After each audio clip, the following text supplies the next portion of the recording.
ಸಲ್ಮಾನ್ ಖಾನ್ ಅವರು ಕೂಡ ಶಿಕ್ಷೆನ ಅನುಭವಿಸ್ತಾರೆ. ಸಂಜಯ್ ದತ್ ಶಿಕ್ಷೆನ ಅನುಭವಿಸ್ತಾರೆ.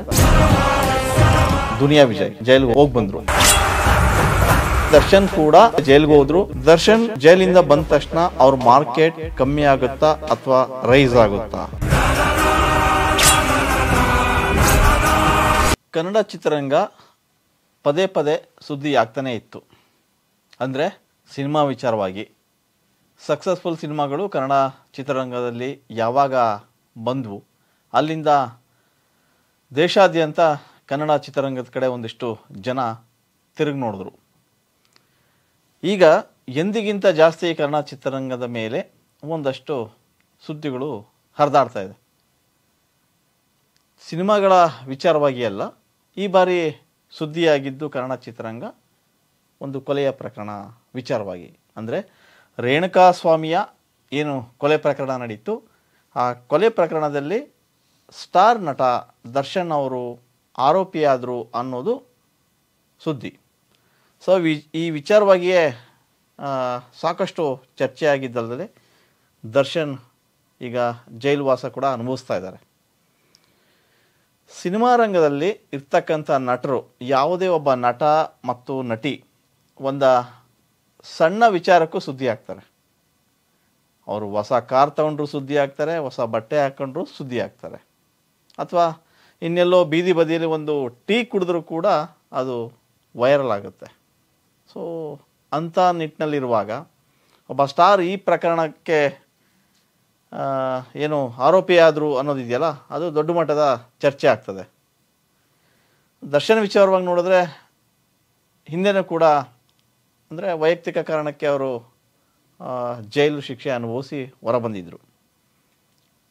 ಒಂದು ವಿಚಾರ ಹೇಳೋದಾದರೆ, ಬಾಲಿವುಡ್ಡಲ್ಲೂ ಕೂಡ ಇದೇ ರೀತಿ ಸ್ಟಾರ್ಗಳು ಜೈಲಿಗೆ ಹೋಗಿ ಬಂದಿದ್ದರು. ಸೊ ಜೈಲಿಗೆ ಹೋಗಿ ಬಂದವರಿಗೆಲ್ಲ ಅದೃಷ್ಟ ಕುಲಾಯಿಸುತ್ತಾ? ಅದು ಈ ಹೊತ್ತಿನ ಟಾಪಿಕ್. ಹಾಗೆ ಹೇಳೋದಾದರೆ, ಸಂಜಯ್ ದತ್ ಬಾಲಿವುಡ್ಡಲ್ಲಿ ಏನು ಒಂದು ಸರಣಿ ಬಾಂಬು ಸ್ಫೋಟ ಪ್ರಕರಣ ಆಯಿತು. ಆ ಪ್ರಕರಣಕ್ಕೆ ಸಂಬಂಧಪಟ್ಟಂತೆ ಸಂಜಯ್ ದತ್ ಅವರು ಆರೋಪಿಯಾಗಿದ್ದರು. ಅದಾದ ನಂತರ ಅವರು ದೋಷಿಯಾಗಿ ಜೈಲ ಶಿಕ್ಷೆನ ಅನುಭವಿಸ್ತಾರೆ. ಆಗ ಒಂದಷ್ಟು ಬಾಲಿವುಡ್ಡಲ್ಲಿ ಪರ ವಿರೋಧ ಚರ್ಚೆಗಳಾಗ್ತದೆ. ಅಲ್ಲೂ ಕೂಡ ಒಂದಿಷ್ಟು ಜನ ಸಂಜಯ್ ದತ್ ಪರವಾಗಿ ಇದ್ದೀವಿ ಅಂಥೇಳಿ ಪೋಸ್ಟ್ ಹಾಕೊಂಡು ಕೂಡ ಫೋಟೋ ತೆಗೆಸ್ಕೊಂಡು ಎಲ್ಲೆಡೆ ಸುದ್ದಿನ ಹಬ್ಬಿಸಿದ್ರು. ಸಂಜಯ್ ದತ್ ಒಂದಿಷ್ಟು ಪೆರೋಲ್ ಮೇಲೆ ಆಗಾಗ ಬಂದು ಒಳಗೆ ಹೋಗಿ ಜೈಲು ಶಿಕ್ಷಣ ಅನುಭವಿಸಿ ಬಂದರು. ಸಂಜಯ್ ದತ್ ಒಳಗಿದ್ದಾಗ ಸಂಜಯ್ ದತ್ ಅವರ ಲೈಫ್ ಮುಗೀತು ಅಂತ ಭಾಳಷ್ಟು ಜನ ಅಂದ್ಕೊಂಡ್ರು. ಆದರೆ ಜೈಲಿಂದ ಬಂದಾಗ ಅವರು ಮತ್ತೊಂದು ಇನ್ನಿಂಗ್ಸು ಶುರು ಮಾಡಿದ್ರು. ಅಲ್ಲಿಂದ ಅವ್ರ ಲೈಫ್ ಬೇರೆ ಥರ ತಿರ್ಕೊಳ್ತು. ಅದಷ್ಟೇ ಅಲ್ಲ, 1998ರಲ್ಲಿ ಜೋಧ್ಪುರ್ ಬಳಿಯ ಒಂದು ಗ್ರಾಮ, ಸೊ ಕಂಕಣಿ ಅನ್ನೋ ಒಂದು ಗ್ರಾಮದಲ್ಲಿ ಶೂಟಿಂಗ್ ನಡೆಯುವಂಥ ಸಂದರ್ಭದಲ್ಲಿ ಸಲ್ಮಾನ್ ಖಾನ್ ಏನಿದ್ದಾರೆ ಆ ನಟ, ಕೃಷ್ಣಮೃಗ ಭೇಟಿಯಾಡ್ತಾರೆ. ಸೊ ಕೃಷ್ಣಮೃಗ ಭೇಟಿಯಾಡಿದರು ಅನ್ನೋ ಕಾರಣಕ್ಕೆ ವನ್ಯಜೀವಿ ಇನ್ನು ಸಂರಕ್ಷಣಾ ಕಾಯ್ದೆ ಏನಿದೆ ಅದರ ಅಡಿ ಕೇಸ್ ದಾಖಲಾಗುತ್ತೆ. ಆವಾಗ ಸಲ್ಮಾನ್ ಖಾನ್ ಅವರು ಕೂಡ ಶಿಕ್ಷೆನ ಅನುಭವಿಸ್ತಾರೆ. 2 ದಿನ ಅವರು ಜೈಲಲ್ಲಿದ್ದು ಹೊರಗೆ ಬರ್ತಾರೆ. ಸೊ ಈ ವಿಚಾರ ಯಾಕೆ ಹೇಳ್ತೀನಿ ಅಂದರೆ, ದೊಡ್ಡ ದೊಡ್ಡ ಸ್ಟಾರ್ ನಟರು ಬಾಲಿವುಡ್ಡಲ್ಲಿ ಇರ್ತಕ್ಕಂಥವ್ರು ಕೂಡ ಜೈಲಿಗೆ ಹೋಗಿ ಬಂದರೂ ಕೂಡ ಅವ್ರ ಸ್ಟಾರ್ ಚೇಂಜ್ ಆಯಿತು. ಇವತ್ತಿಗೂ ಕೂಡ ಆ ಸ್ಟಾರ್ ವ್ಯಾಲ್ಯೂ ಉಳಿಸ್ಕೊಂಡಿದ್ದಾರೆ. ಹಾಗೆ ಹೇಳೋದಾದರೆ, ಕನ್ನಡದಲ್ಲಿ ದರ್ಶನ್ ಕೂಡ ಹಿಂದೆ ಜೈಲಿಗೆ ಹೋದರು. ಅದಾದಮೇಲೆ ಸಾರ್ಥಿ ಸಿನಿಮಾ ರಿಲೀಸ್ ಆಯಿತು, ಸೂಪರ್ ಹಿಟ್ ಸಿನಿಮಾ ಆಯಿತು. ಅಲ್ಲಿಂದ ಇಲ್ಲಿವರೆಗೂ ದರ್ಶನ್ ಹಿಂತಿರುಗಿ ನೋಡಲಿಲ್ಲ. ಅವ್ರದ್ದೊಬ್ಬರದೇ ಕತೆ ಅಲ್ಲ. ಕನ್ನಡದಲ್ಲಿ ಮತ್ತೊಬ್ಬ ನಟ ಕೂಡ ಜೈಲಿಗೆ ಹೋಗಿ ಬಂದರು ಒಂದು ವೈಯಕ್ತಿಕ ಕಾರಣಕ್ಕೋಸ್ಕರ, ದುನಿಯಾ ವಿಜಯ್. ಅವರು ಕೂಡ ಹೋಗಿ ಬಂದ ನಂತರ ಅವರ ಸ್ಟಾರ್ ಕೂಡ ಬೇರೆ ರೀತಿ ಆಯಿತು. ಅಂದರೆ ಇವತ್ತು ಸ್ಟಾರ್ ನಟರ ಪೈಕಿ ದುನಿಯಾ ವಿಜಯ್ ಕೂಡ ಸೇರಿಕೊಂಡಿದ್ದಾರೆ. ಇದೆಲ್ಲ ನಿಜ. ಈ ಬಾರಿ ದರ್ಶನ್ ಅವರ ಕಥೆನೇ ಮುಗೀತು. ದರ್ಶನ್ ಇನ್ನು ಮೇಲೆ ಹೇಳೋದಿಲ್ಲ, ಅವ್ರ ಲೈಫ್ ಅಷ್ಟೇ ಅಂತೆಲ್ಲ ಮಾತುಗಳು ಹರಿದಾಡ್ದು. ಆದರೆ ಅವ್ರಿಗಿರೋ ಫ್ಯಾನ್ ಕ್ರೇಜ್ ನೋಡಿದ್ರೆ ಖಂಡಿತವಾಗಿ ದರ್ಶನ್ ಮತ್ತೆ ಫೀನಿಕ್ಸ್ನಂತೆ ಎದ್ದು ಬರ್ತಾರೆ, ಮತ್ತೆ ಹೊಸ ಇನ್ನಿಂಗ್ಸನ್ನ ಶುರು ಮಾಡ್ತಾರೆ. ಕನ್ನಡ ಇಂಡಸ್ಟ್ರಿ ಅಷ್ಟೇ ಅಲ್ಲ, ಇಡೀ ಭಾರತೀಯ ಚಿತ್ರರಂಗ ಏನಿದೆ ಒಂದು ಟೈಮ್ ತಿರುಗಿ ನೋಡಬೇಕು, ಆ ಮಟ್ಟಕ್ಕೆ ಮತ್ತೆ ಬೆಳೀತಾರೆ ಅನ್ನೋದು ದರ್ಶನ ಆಪ್ತರು, ದರ್ಶನ್ ಫ್ಯಾನ್ಸ್ ಹೇಳ್ತಾ ಇರೋಂಥ ಮಾತು. ಒಂದಿಷ್ಟು ಕಡೆ ಪರವಿರೋಧ ಚರ್ಚೆಗಳು ನಡೀತಾ ಇದೆ. ಒಂದಿಷ್ಟು ಜನ ಆಪ್ತರೆಲ್ಲ ಸಮಾಧಾನ ಮಾತುಗಳನ್ನು ಆಡ್ತಾ ಇದ್ದಾರೆ ದರ್ಶನ್ ಅವ್ರನ್ನ ಭೇಟಿ ಮಾಡಿ. ಈಗ ಚರ್ಚೆ ಆಗ್ತಾ ಇರೋದು ವಿಷಯ ಇಷ್ಟೇ, ದರ್ಶನ್ ಜೈಲಿಂದ ಬಂದ ತಕ್ಷಣ ಅವ್ರ ಮಾರ್ಕೆಟ್ ಕಮ್ಮಿ ಆಗುತ್ತಾ ಅಥವಾ ರೈಸ್ ಆಗುತ್ತಾ, ಇದು ವಿಷಯ. ಈ ವಿಚಾರವಾಗಿ ನಿರ್ಮಾಪಕ ಮಂಜು ಒಂದು ಹೇಳಿಕೆ ಕೊಟ್ಟಿದ್ದಾರೆ. ಅವರು ದರ್ಶನ್ ಪರವಾಗಿ ಬ್ಯಾಟಿಂಗ್ ಮಾಡಿದ್ದಾರೆ. ದರ್ಶನ್ ಕೊಲೆ ಪ್ರಕರಣದಲ್ಲಿ ಇದ್ರು ಅನ್ನೋದು ವಾದ. ಈಗ ಸದ್ಯಕ್ಕೆ ಜೈಲು ಶಿಕ್ಷೆ ಅನುಭವಿಸ್ತಾರೆ. ಹೊರಗೆ ಬಂದ ಮೇಲೆ ನ್ಯಾಯಾಲಯದಲ್ಲಿ ಒಂದು ತೀರ್ಪು ಪ್ರಕಟ ಆಗುತ್ತೆ. ಅವರಿದ್ದರು ಅನ್ನೋ ಕಾರಣಕ್ಕೆ ಇಷ್ಟೆಲ್ಲ ಆಗಿದೆ. ಯಾರು ಕೂಡ ನಾವು ನೋಡಿಲ್ಲ, ದರ್ಶನ್ ಕೊಲೆ ಮಾಡಿದ್ರಾ ಅನ್ನೋದು ನಾವು ನೋಡಿಲ್ಲ. ಆದರೆ ಊಹಾಪೋಹಗಳು, ಒಂದಿಷ್ಟು ಜನ ಮಾತಾಡ್ತಾರೆ, ಇದ್ರಂತೆ, ಹೊಡೆದ್ರಂತೆ, ಬಡಿದ್ರಂತೆ, ಇನ್ನೇನೋ ಅಂತೆ ಕಂತೆಗಳು ಬರ್ತಾ ಇದೆ. ಆದರೆ ನಾವು ಯಾರೂ ಕಣ್ಣಾರೆ ನೋಡಿಲ್ಲ. ಕೊಲೆ ಆರೋಪಗಳು ಬಂದಿವೆ ಅಷ್ಟೇ, ಯಾರು ಕೂಡ ನಾವು ನೋಡಿಲ್ಲ. ಹಾಗಾಗಿ ಮಾತಾಡೋದ್ರಲ್ಲಿ ಅರ್ಥ ಇಲ್ಲ ಅನ್ನೋ ಥರ ಹೇಳ್ತಾ ಇದ್ದಾರೆ. ಅಂದರೆ ದರ್ಶನ್ ಅವರು ಆರೋಪಿ 7ನೇ ಸ್ಥಾನದಲ್ಲಿದ್ದರು, ಅವ್ರನ್ನ 2ನೇ ಸ್ಥಾನಕ್ಕೆ ತಂದಿತ್ತು, ಈ ಥರದ ಮಾತುಗಳೆಲ್ಲ ಕೇಳಿಬರ್ತವೆ. ಆದರೆ ಯಾರು ಏನೇ ಅಂದರೂ ಕೂಡ ಆ 4 ಗೋಡೆ ಕೋರ್ಟ್ ಒಳಗೆ ಏನು ನಡೀತದೆ ಅದು ಅಂತಿಮ ತೀರ್ಪು. ಅಲ್ಲಿವರೆಗೆ ಎಲ್ಲಿಗೂ ಕಾಯಬೇಕು. ಹಾಗಾದರೆ ದರ್ಶನ್ ಮಾರ್ಕೆಟ್ ಕಮ್ಮಿ ಆಗುತ್ತಾ ಅನ್ನೋ ವಿಚಾರ ಬಂದಾಗ ಕೆ ಮಂಜು ಹೇಳ್ತಾರೆ, ಖಂಡಿತ ದರ್ಶನ್ ಮಾರ್ಕೆಟ್ ಕಮ್ಮಿ ಆಗೋದಿಲ್ಲ. ಅವರು ಜೈಲಿಂದ ಹೊರಗೆ ಬಂದಮೇಲೆ ಡಬಲ್ ಕ್ರೇಜ್ ಆಗುತ್ತೆ ಅನ್ನೋ ವಿಷಯನ ಹೊರಹಾಕಿದ್ದಾರೆ. ಏನು ಈಗ ದರ್ಶನ್ ಜೈಲಲ್ಲಿದ್ದಾರೆ, ಅವ್ರು ಬಂದರೆ ನಿಜವಾಗ್ಲೂ ಡಬಲ್ ಕ್ರೇಜ್ ಆಗುತ್ತೆ.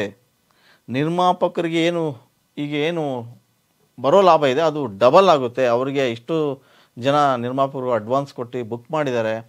ಆ ಸಿನಿಮಾಗಳು ಮಾಡಿದ ನಂತರ ನಿಜವಾಗ್ಲೂ 2ರಷ್ಟು ಹಣ ಮಾಡ್ತಾರೆ, ಲಾಭ ಬರುತ್ತೆ. ಈ ರೀತಿ ಘಟನೆ ನಡೀಬಾರ್ದಿತ್ತು, ಆದರೆ ಆಗೋಗಿದೆ. ಆದರೆ ಅವ್ರು ಶೀಘ್ರದಲ್ಲೇ ಹೊರಗೆ ಬರ್ತಾರೆ. ದರ್ಶನ್ ಕ್ರೇಜ್ ಇರುತ್ತೋ ಇಲ್ಲೋ ಅನ್ನೋ ಅನುಮಾನಗಳು ಬೇಡ. ಅವರು ಯಾವತ್ತಿದ್ರೂ ಸ್ಟಾರ್ ಹೊರಗೆ ಬಂದಮೇಲೆ ಒಂದಿಷ್ಟು ಬದಲಾವಣೆಗಳು ಆಗೇ ಆಗುತ್ತೆ. ಅಂದರೆ ಮಾರುಕಟ್ಟೆ ವಿಷಯದಲ್ಲೂ ದೊಡ್ಡ ಬದಲಾವಣೆ ಆಗುತ್ತೆ ಅನ್ನೋ ಅರ್ಥದಲ್ಲಿ ಹೇಳಿದ್ದಾರೆ. ಈಗೇನು ದರ್ಶನ್ ಅವರ ಕ್ರೇಜ್ ಇದೆ ಅದು 1.5 ಪಟ್ಟು ಹೆಚ್ಚಾಗುತ್ತೆ. ಅವರ ಮಾರ್ಕೆಟ್ ಇನ್ನಷ್ಟು ವಿಸ್ತಾರ ಆಗುತ್ತೆ. ಈಗೇನು ಡೆವಿಲ್ ಸಿನಿಮಾ ಮಾಡ್ತಾ ಇದ್ದಾರೆ ನಿರ್ದೇಶಕರು, ಆ ಸಿನಿಮಾದ ಲಾಭ ದುಪ್ಪಟ್ಟಾಗುತ್ತೆ ಅನ್ನೋ ರೀತಿಯಲ್ಲಿ ಈಗಲೇ ಕೂಡ ಭವಿಷ್ಯ ನೋಡ್ಬಿಟ್ಟಿದ್ದಾರೆ ಕೆ ಮಂಜು.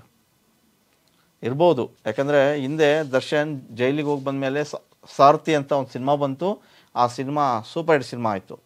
ಕಲೆಕ್ಷನಲ್ಲೂ ಕೂಡ ಸಾಕಷ್ಟು ಗಳಿಕೆ ಪಟ್ಟು ಆ ಪ್ರೊಡ್ಯೂಸರ್ ಜೇಬೆಲ್ಲ ತುಂಬೋಯ್ತು. ಅದೆಲ್ರಿಗೂ ಗೊತ್ತಿರೋಂಥ ವಿಚಾರ. ಅದಾದ ಮೇಲೆ ದರ್ಶನ್ ಸಾಕಷ್ಟು ಸಿನಿಮಾಗಳನ್ನು ಹಿಟ್ ಕೊಟ್ಟರು, ಲಾಭ ಮಾಡಿಕೊಟ್ರು. ಒಂದಿಷ್ಟು ಸಿನಿಮಾಗಳ ನಿರ್ಮಾಪಕರು ಬಂದಿಲ್ಲ, ದುಡ್ಡು ಆಗಿಲ್ಲ ಅಂತೆಲ್ಲ ಮಾತಾಡಿದರು. ಅದೆಲ್ಲ ಸೆಕೆಂಡ್ರಿ. ಯಾಕಂದರೆ ಅವರಿಗೆ ಬಾಕ್ಸ್ ಆಫೀಸ್ ಸುಲ್ತಾನ್ ಅಂಥೇಳಿ ಬಿರುದು ಕೊಟ್ಟಿದ್ದಾರೆ ಅವರ ಫ್ಯಾನ್ಸ್. ಹಾಗಾಗಿ ಆ ಫ್ಯಾನ್ಸ್ ಯಾವತ್ತೂ ದರ್ಶನನ ಕೈ ಬಿಡೋದಿಲ್ಲ. ತಪ್ಪು ಆಗೋಗಿದೆ, ಶಿಕ್ಷೆ ಕೂಡ ಆಗ್ತದೆ, ಹೊರಗೆ ಬರ್ತಾರೆ. ಬದಲಾವಣೆಗೆ ಸಾಕಷ್ಟು ಸಮಯ ಇದೆ, ಒಂದಿಷ್ಟು ಬದಲಾವಣೆಗಳು ಆಗ್ತವೆ ಅನ್ನೋ ನಿಟ್ಟಿನಲ್ಲಿ ಕೆ ಮಂಜು ಮಾತಾಡಿದ್ದಾರೆ. ದರ್ಶನ್ ಕ್ರೇಜ್ ಖಂಡಿತ ಇದೆ, ಇಲ್ಲ ಅಂತ ಹೇಳ್ತಿಲ್ಲ. ಅವ್ರು ಒಳಗಿದ್ದರೂ ಕೂಡ ಅವ್ರು ಹೊರಗೆ ಅವ್ರ ಫ್ಯಾನ್ಸ್ಗಳು ಅಬ್ಬರನ್ನು ನೋಡ್ತಾ ಇದ್ರೇ ಗೊತ್ತಾಗುತ್ತೆ. ಆದರೆ ಈ ಬಾರಿಯ ಪ್ರಕರಣ ತುಂಬ ಗಂಭೀರ ಸ್ವರೂಪ ಪಡ್ಕೊಂಡಿದೆ. ಹಾಗಾಗಿ ಹೊರ ಬಂದ ನಂತರ ಅವ್ರ ಮಾರ್ಕೆಟ್ ಕಡಿಮೆ ಆಗುತ್ತೋ, ಅವ್ರ ಕ್ರೇಜ್ ಕಡಿಮೆ ಆಗುತ್ತೋ ಅನ್ನೋ ಚರ್ಚೆಗಳು ಶುರುವಾಗಿದೆ. ಆದರೆ ಈ ವಿಷಯಕ್ಕೆ ಸಂಬಂಧಪಟ್ಟಂಗೆ ಕೆ ಮಂಜು ಅವರು ಹೇಳ್ತಾರೆ, ಇದು ಡಬಲ್ ಕ್ರೇಜ್ ಆಗುತ್ತೆ, ದರ್ಶನ್ ಅವರ ಮಾರ್ಕೆಟ್ ಇನ್ನಷ್ಟು ವಿಸ್ತಾರ ಆಗುತ್ತೆ, ನೋಡ್ತಾ ಇರಿ ಅಂಥೇಳಿ ಅವರು ಭವಿಷ್ಯ ನುಡಿದಿದ್ದಾರೆ. ಇರ್ಬೋದು, ದರ್ಶನ್ ಏನೇ ಮಾಡಿದರೂ ಅದಕ್ಕೊಂದು ವ್ಯಾಲ್ಯೂ ಇದ್ದೇ ಇರುತ್ತೆ. ಅದರಲ್ಲೂ ಸಿನಿಮಾದಲ್ಲಂತೂ ಬೇರೆ ರೀತಿಯ ಕ್ರೇಜ್ ನೋಡಿದ್ವಿ ನಾವೆಲ್ಲ. ದರ್ಶನ್ ಫ್ಯಾನ್ಸ್ ಯಾವತ್ತೂ ಅವ್ರನ್ನ ಕೈ ಬಿಟ್ಟಿಲ್ಲ. ಆದರೆ ಸಿನಿಮಾ ವಿಚಾರದಲ್ಲಿ ಈಗ ದರ್ಶನ್ ಈ ಪ್ರಕರಣದಲ್ಲಿ ಭಾಗಿಯಾಗಿದ್ದರೂ ಕೂಡ ಅವರ ಪರವಾಗಿ ಧ್ವನಿ ಎತ್ತುತ್ತಾ ಇದ್ದಾರೆ. ದರ್ಶನ್ ಹೊರ ಬಂದ್ರೂ ಅದೇ ಕ್ರೇಜ್ ಇರುತ್ತೆ, ಅದಕ್ಕಿಂತ ಜಾಸ್ತಿ ಕ್ರೇಜ್ ಇರುತ್ತೆ. ಅವರ ವ್ಯಾಪಾರ, ಅವರ ಸಿನಿಮಾಗಳ ವ್ಯಾಪಾರ ವಹಿವಾಟು ಕೂಡ ಅಷ್ಟೇ ದೊಡ್ಡ ಮಟ್ಟಕ್ಕಾಗುತ್ತೆ ಅನ್ನೋ ಚರ್ಚೆಗಳು ಈಗ ಶುರುವಾಗಿದೆ.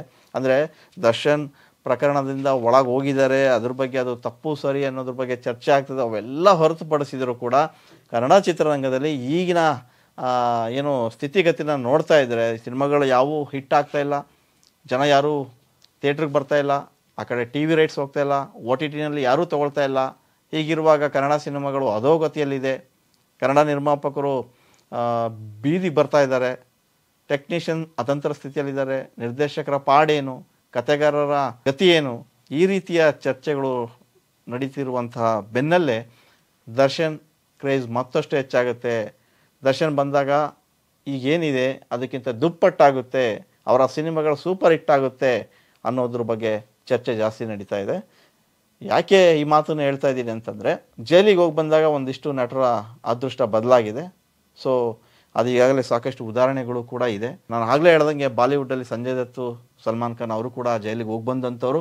ಬಂದಾದ ಮೇಲೆ ಕೂಡ ಅವ್ರು ಇವತ್ತಿಗೂ ಆ ಸ್ಥಾನನ ಗಟ್ಟಿಯಾಗಿ ಉಳಿಸ್ಕೊಂಡಿದ್ದಾರೆ. ಸೊ ದರ್ಶನ್ ವಿಚಾರದಲ್ಲೂ ಹಾಗೆ ಆಗ್ಬೋದೇನೋ, ಕಾದು ನೋಡೋಣ.